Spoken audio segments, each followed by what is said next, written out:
have no front line, and they will just roll over this entire game with pure massive damage numbers and just play aggro everywhere. We're in. Draven locked by a They call it endlessness. Talk about it. Is it solo queue all over again? Is it gonna happen? Guma's quaking in his boots. The man's scared. Kalista hogged in as well for T1. Bans were Vi, Nautilus, and Sejuani. Other side, Senna, Twisted Fate, and Ash. The Keria's Nico. Oh my god, please. The Kalista Nico from T1 is insane. Absolute brutal stuff here. Massive playmaking from Keria. Obviously, you know, super famous for the ranged supports, including the Ashe and stuff like that. But I really thought his Nico support was truly the best. Now, let's look across here because Cody also got his Ahri here. So, you know, we're memeing on the solo queue stories and the slamming of the Draven that the analyst was talking about into it, but into the Kalista, good matchup there, and Cody got some comfort for his Ahri here. But man, it is looking brutal. They have to play to Oner's Lee Sin on top of the Kalista Nico, which is one of the most brutal, aggressive bottom lanes that T1 were able to use to actually snowball super hard. So this game is going to be action-packed. It's going to be a bloodbath. It's going to be a bloodbath. It's going to be action-packed.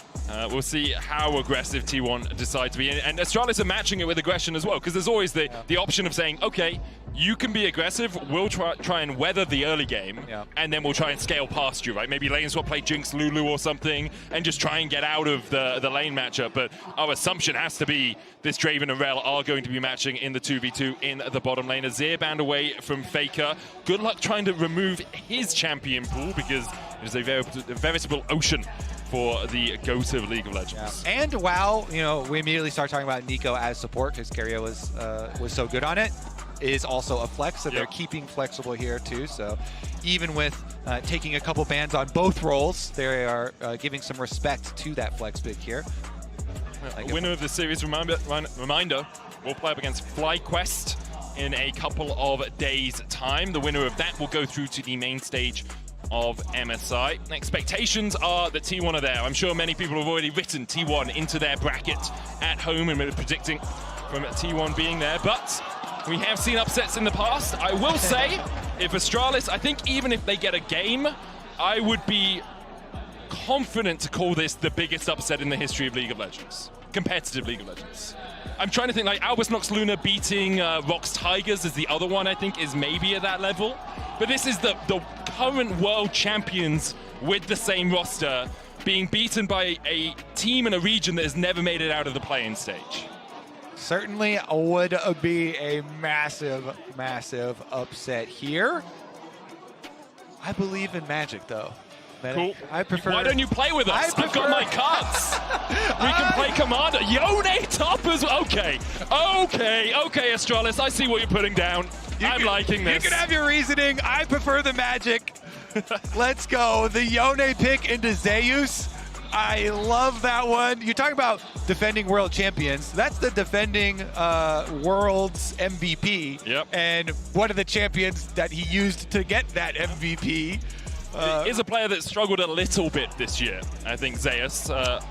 At times, T1 play away from him as well, which can, of course, make him struggle a little bit more because you're on the weak side. But you're going to talk about isolated deaths here for a little bit? He hints a little bit. Okay, sometimes he steps a bit too far forward, whether that's a team calling... let me remind everyone loves like memeing on the isolated deaths. Let me remind you that at the time where Zeus had most isolated deaths in the LCK this year, he also still had #1 KDA for top laner.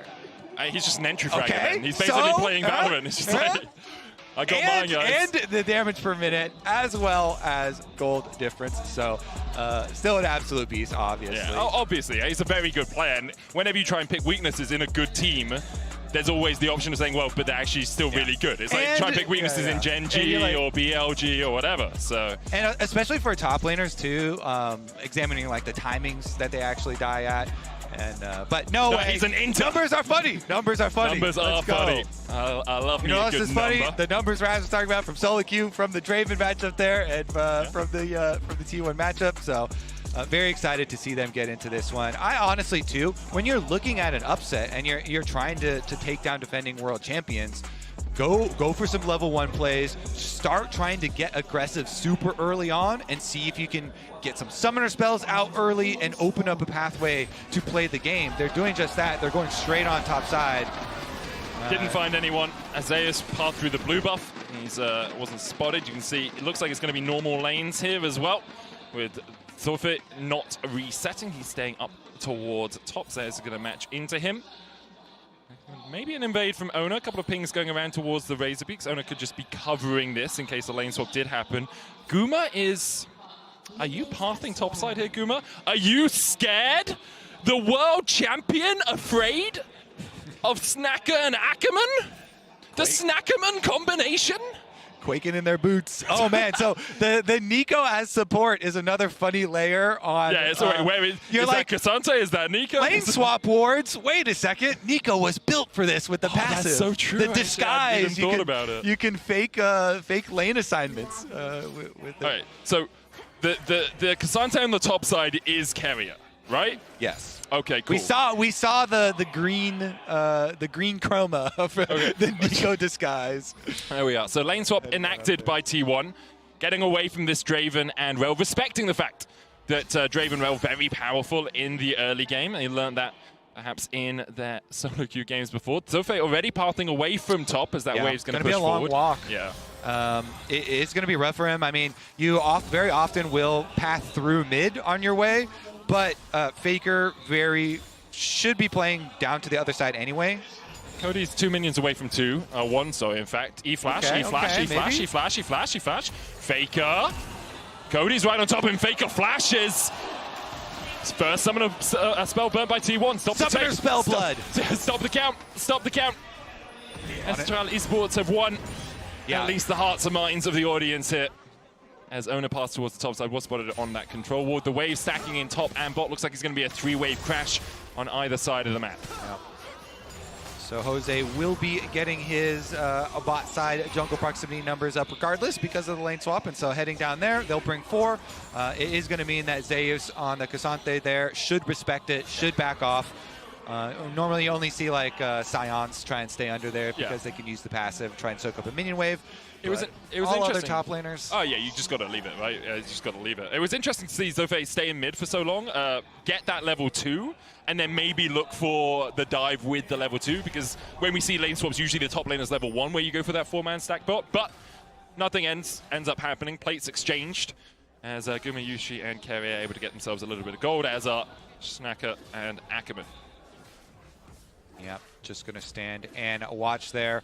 Top laner's name of the game here, and of course it is going to be even more painful obviously for a Yone than it is for Cassante. Cassante can operate on a lot lower economy than a Yone can, so taking a little bit of fun out of the draft that we were having earlier on. Keria's made his way bottom as well. They want to take even more fun out of it. Oner's here as well. Keria look for the root, can't find it yet. Ackerman should be able to jump away. 2 plates so far. Oner coming in.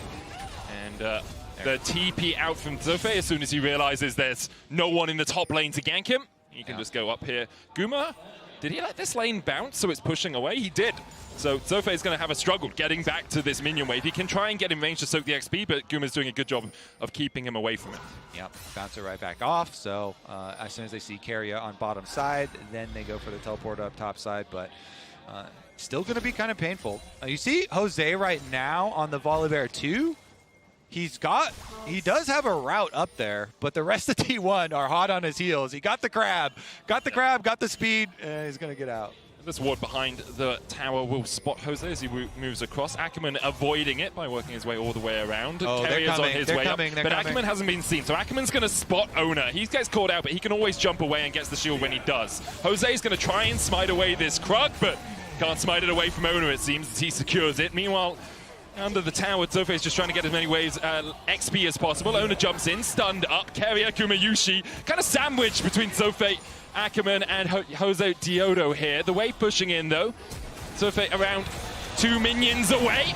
Not under the tower yet. They get the stun, but no one's tanking. Keria flashes himself. Good double root from Keria. And everything that Astralis tried to do is all for naught. It's 2 for T1. Zofe will try and clear the wave. Should be able to do it. Dodges away from everything. Guma tanking the tower. Zofe still alive. Oner smited the wrong minion. Or he smited one and another one blocked the Sonic Wave anyway.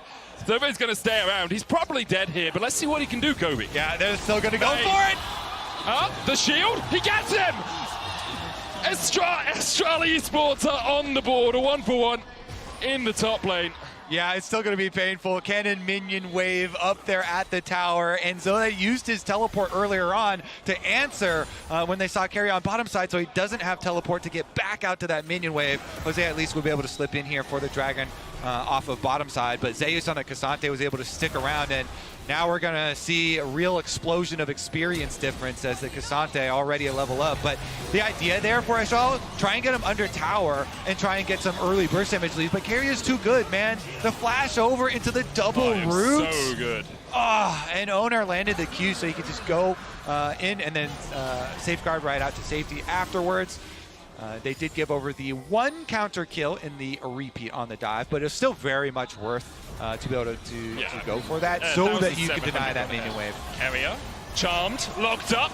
Astral Esports get another. Cody almost falls, but dashes away with the Spirit Rusher. Shot down as well for Cody. I didn't realize Keria picked up 2 of the kills earlier on, so he gave a bounty over to the Astral Esports mid laner. Pretty nice one too, with the ability to then chase him off of Void Grips there. So Oner does get off the Void Grips for now. Guma once again has a nice juicy minion wave in front of him, but Sakura and Ackerman on this side. Let's see about the ability to push it in and get the bounce though, because Oner and Keria are here. They're always there. Guma shepherding this wave back towards the tower. Oner's gone back down towards the bottom side. So I think they're accepting this wave will go in. Yeah, Jose knows. He's like, all right, let me hover just for the last second. Make sure we can break that, no problem, and then they'll be able to go back down to the other side. So, we're 7 minutes into the game, 5 kills already, 1,500 gold lead for T1. Partly because of those extra kills early doors, but also because they were able to take a couple more plates than Astral Esports have managed. But in terms of AD carries, Snacker is ahead. I mean, yeah. Guma is ahead by about 500 gold. This lane swap is the most devastating lane swap that we have seen so far today. This one is absolutely brutal, both because T1 was able to go for the dive on top side, plus the way they started out with the level 1 where Astral had, so they take the long walk and was super delayed. So he's going to be significantly behind this entire time, plus the bottom lane, like you were mentioning, has a big advantage for T1. So massive advantages for T1 coming out of the lane swap. And now after the stabilization, they can just go finish up the grubs, plus still apply the pressure on top side. Bot lane is so doomed for Zofe. Snacker going forward, looking for the Whirling Death, can't quite find it. Keria puts a body double in front of the tower, as Ackerman took about half his health as well, 2/3. Zofe's going to catch the wave in the bot lane, almost at that level 6, but Zeus already 7. Oner waiting in the wings to see if he can find a play here. The reset not actually coming out from Ackerman. Oner. Matched by Jose Diodo. Will take a bit of damage, steps away. The plate secured for Gumayusi and Keria, which is all they'll accept from this play in the end. Brutal, absolutely brutal lane swap here from T1. So many advantages across the board from them. Sending Keria bottom and getting that teleport out too early, and then following up with the punishment. Now on bottom side, Zeus with his Aftershock grabs the turret plate as well. They're setting themselves up for a very, very early mid-game. Like, they're moving up the timers even on this game. Finishing up on top tower down by 9.5 minutes already. It is a tricky situation for Astral Esports. Okay. I was going to ask you how would you extricate yourself from this situation, but you're not a magician, as we've already talked about. So I'm not sure what you do here, Kobe. So I like to play the bounty game and send multiple resources at enemy players that have early bounties already. Gumayusi stats right here already looking good so early on into the game with the... yeah, just lots of gold picked up for him. He's got 200 gold on his head as well, so We'll see perhaps if he is collected by one of these bounty hunters from Estral Esports. And he is going at that lethality Callista that are getting so popular with the Q-Max. He's got his little Keria minion on with him after they get their re-swap down after their... I mean, how do you play into that already? It's like completed opportunity already coming down. You have to continue running, away on the map now because both sides are really getting dangerous. And top side, you cannot be up there as Estral bottom lane because you have no tower, you have no safety there. So they kind of have to go bottom. They have to catch the wave. I mean, you can hope that T1 misplay around this Drake. Cody going in, looking for Keria. Charm goes wide, Keria sidestep the heal coming out for Keria as well. Magna Storm onto the backline as Guma's there. TP in by Tofei as they try and get onto the backline. Yosei goes in, and Yosei gets the shutdown. Now Zeus is joining the fight. Cody going forward, misses the charm again as Keria's forced away. The Magnet Storm, not enough. The shockwave though from Orianna, just so powerful. Snacker and Ackerman have to flash away, but Snacker's taken for a double. Ackerman gonna get chased down by this Ghost Pathmaker forward by Zeus. It puts the all-out down, and Ackerman has no way of surviving this, but he'll take Zeus down with him as the Estral Esports bot lane gets one in response. Great play from Estral to look for it, but T1 immediately collapsed. I mean, that was the bounty play. You go for the bounty there on Gumayusi, send everybody there.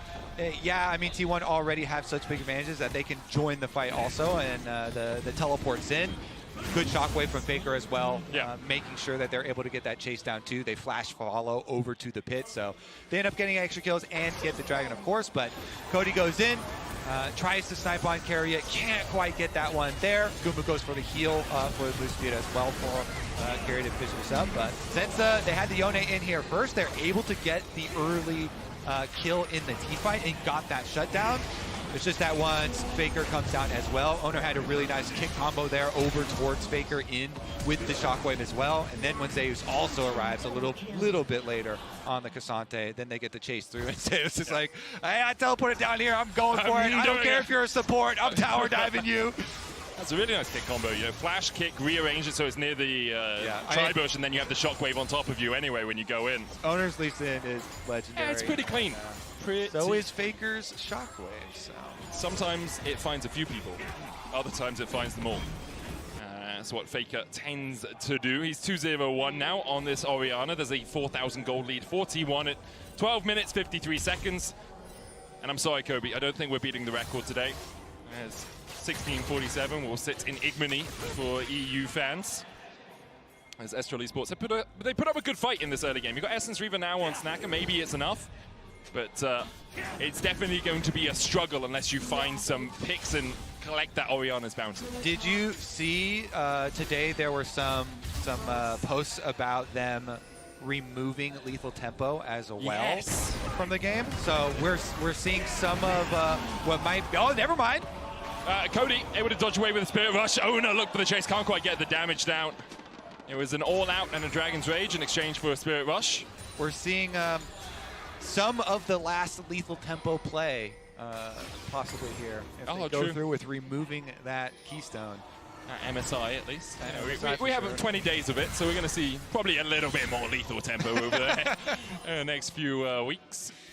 But Tofei's tempo has not been lethal so far. In fact, he's probably got some whiplash from the way he's been thrown around this map in the early game. Faker here by himself. TP in. 4-person dive. Volibear has ulti. What are you going to do, Faker? Huh? How are you going to get out of this one? Shockwave lands on 2-0. Faker almost survives with a face sealed, and Tofei takes him down. Faker is dead. Jose Diodo turns off the turret, and Keria will fall alongside his mid laner. Estral Esports roar into life.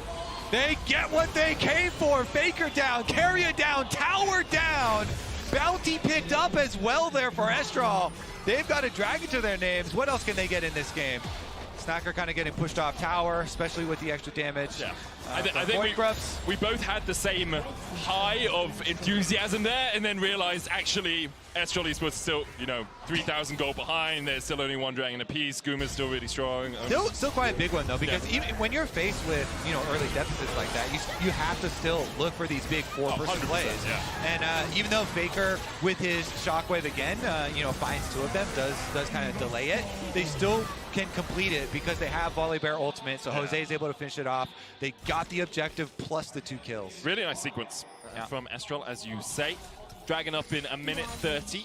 We've already had 12 kills in only 15 minutes in this game. A little bit quicker tempo than our first series of the day. Importantly, for LLA fans, Zofe picked up the shutdown in that. So now he's got his Berserker Greaves, a pickaxe, a Vamp Scepter, and the recurve bow. Slowly getting back into the game. Gold even between him and Zeus. So not as sizable a lead as you'd want on Ione in the early game. Gumayusi, the only one with a massive lead. I guess Keria as well, where he's 1,000 gold ahead, but Guma almost 2k ahead of Snacker right now, who hasn't really had the opportunity to be in the action. Yeah, bottom lane definitely quite big. And the top lane experience advantage isn't a whole level. It's almost like you can see the progress bar. Yeah. Now it basically is an entire extra level because it's about to get 11. Oh my goodness. Shockwave. Oh, Jose de Yono. Faker just died the tower. What are you doing, man? This guy's the GOAT. I doubt it. As Estral starts to turn it around. Zofe coming in, looking for that fade sealed. Faker just walked in. Faker down again. I mean, if you remember back to was he charmed? He must have been charmed. LCK finals, and Faker kind of drove the Rift Herald in there as well. That's a little bit of trouble recently around these towers. I wonder if he was charmed. Maybe I missed it. Obviously, teasing a little bit. Let's take a look at the replay here, baby. Go on, bring it up.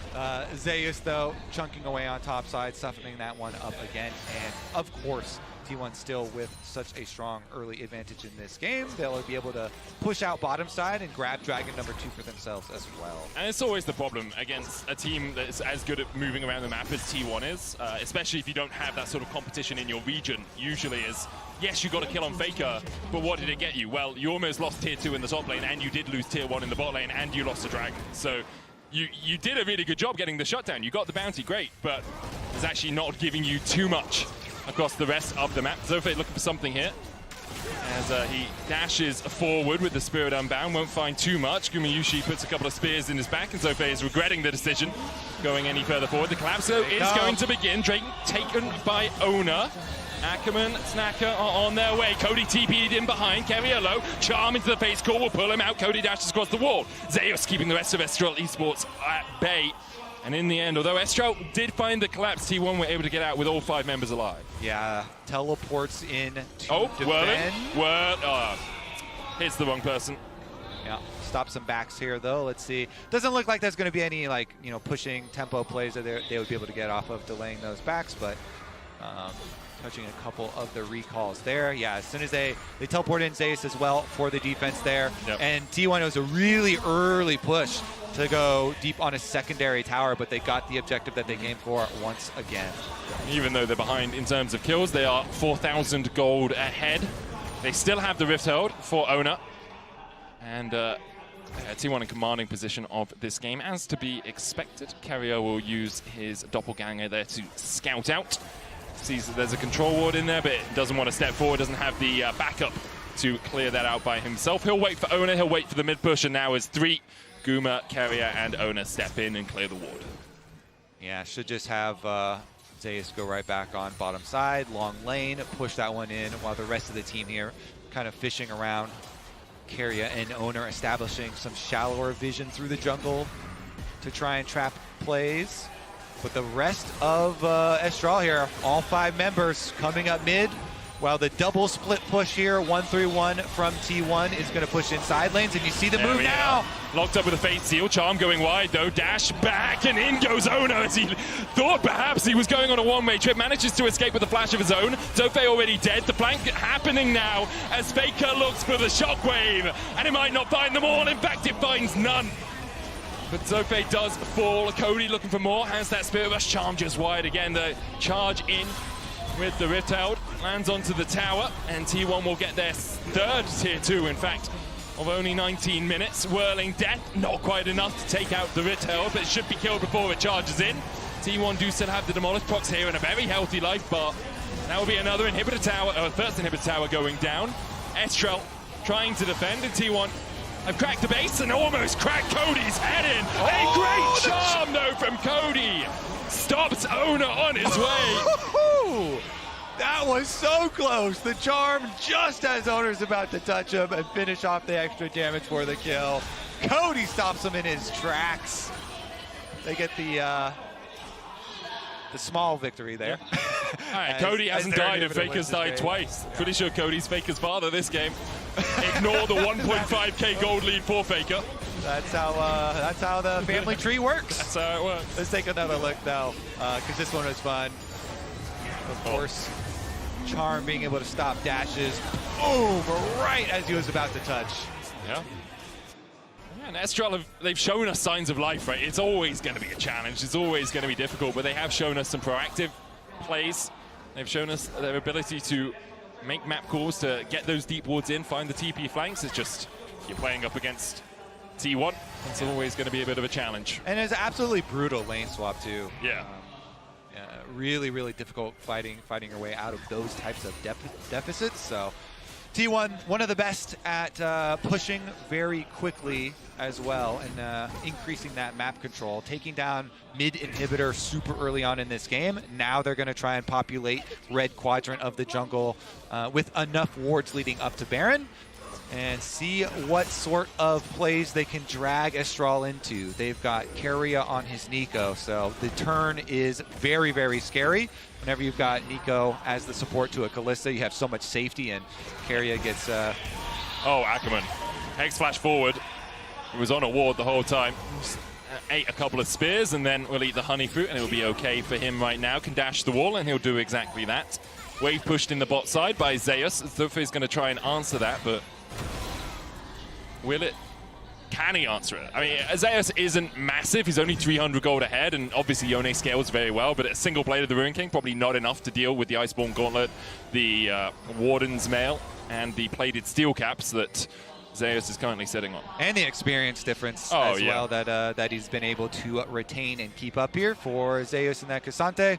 Level's doing a whole bunch in that matchup, and looks like T1 just rotate on down, pick up Dragon number 3. Even though Estrel got one, still on a pretty early pace because of how quickly they started on the stacking. That it is, Kobe. That it is.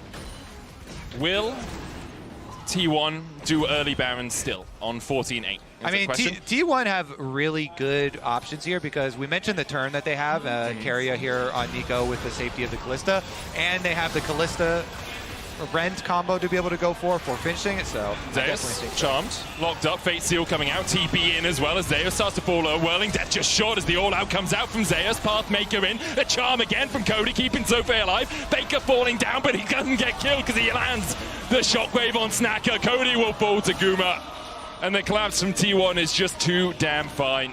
Oh, the lethal Kalista there, finishing them off. Actually, how deep are they going to go? There's a control ward on the Baron, and Jose has flash and ulti. So how spicy do you want to get? Can they actually find a way to get Jose over here for a steal? The whole jungle is warded. Like, Keria is now going to stand here. Ackerman and Jose will try and step forward, but they're locked up in the tangle barbs. They do have give me some vision, baby. Give me some hope.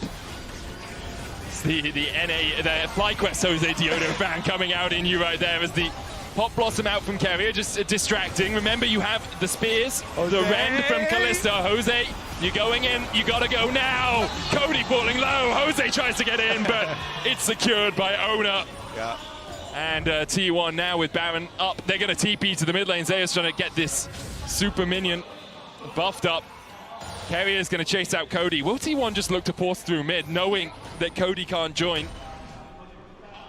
Yeah, I mean, are they going to end the game before they chase down Cody there? Keria on top side kind of going after the Ahri, but the rest of the team finishing up now. Snacker's trying to hit Zeus, and his health bar just isn't moving. It's like hitting a literal brick wall. The Magnus Storm in, the face sealed as well. Faker has a stopwatch to buy himself a second and buy himself an escape route. Zeus Still trading with Snacker. I don't think he's hit him once. So Snacker continues to try and put the damage down. Oner went too deep, so he dies. Zeus has the shield, though. The TP trying to get onto this Cassante. The shockwave lands on 4, though. Hard to make it out by Zeus. Cody falls. Faker survives. Guma gets the bait. Opportunity.